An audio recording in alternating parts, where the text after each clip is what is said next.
Entrega de este documental de los orígenes de nuestra Iglesia Interamericana de Colombia.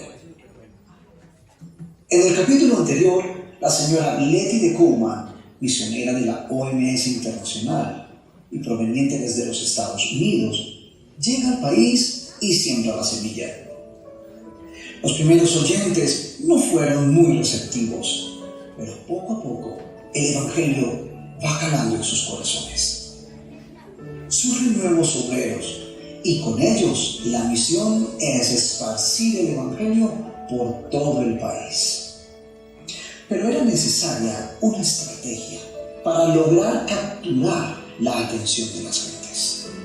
Y son inspirados con una extraordinaria idea: fundar escuelas para la formación cristiana de niños de nivel escolar elemental. Estamos en el mes de las misiones de nuestra Iglesia Interamericana de Colombia. Así continúa nuestra historia.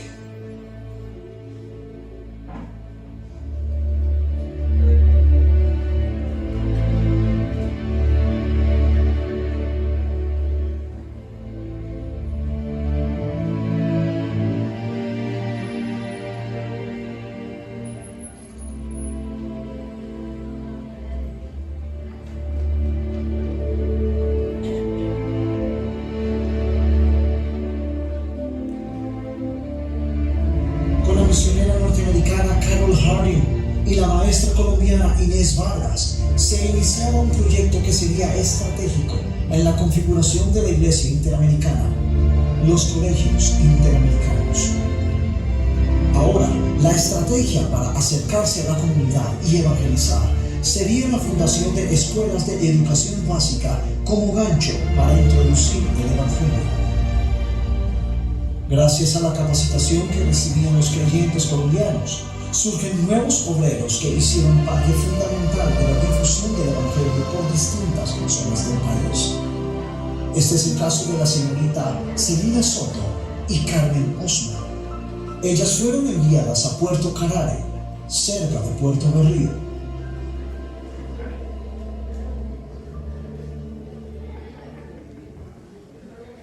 Me mandaron a poner una escuelita para entrar poco a poco por medio de la enseñanza a los niños y haciéndonos amigos de los padres. En verdad había una necesidad muy grande, no solo de educación para los niños, sino también para los adultos, pues la mayoría de ellos no sabían leer ni escribir. Enseñábamos a los niños durante la mañana y en las noches, en nuestras pocas capacidades, enseñábamos a los adultos. Poco después, el pastor Ignacio Guevara, quien fuera el presidente de la Iglesia Interamericana para entonces, les comunicó que debían ir a trabajar por el río Cauca y el Magdalena. Las señoritas Celina Soto y Carmen Osma llegan a Galindo, un pequeño caserío del sur de Bolivia. Nosotras permanecíamos allí alrededor de 2 años. En Galindo había una escuelita. La llamábamos escuelita, pues no era un colegio como los de Medellín o Bogotá. No teníamos planta física. Era un rancho de paja sostenido con unos palos de madera, sin paredes ni piso. Era en pura tierra. Los escritorios de los niños eran unas tablas apoyadas sobre palos de madera. La entrada a Galindo y toda la zona de los ríos Cauca, Magdalena y los caños del Tequicio fue en el ministerio a bordo de una lancha llamada El Cruzado, construida por el misionero Eugenio Buitel. El primer viaje misionero se realizó en enero de 1951. A bordo, la misionera dentista Novi Pop, quien usaba novocaína para extraer las muelas sin dolor, lo cual era una novedad para los lugareños.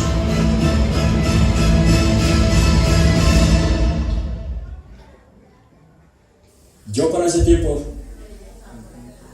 tenía 21 años cumplidos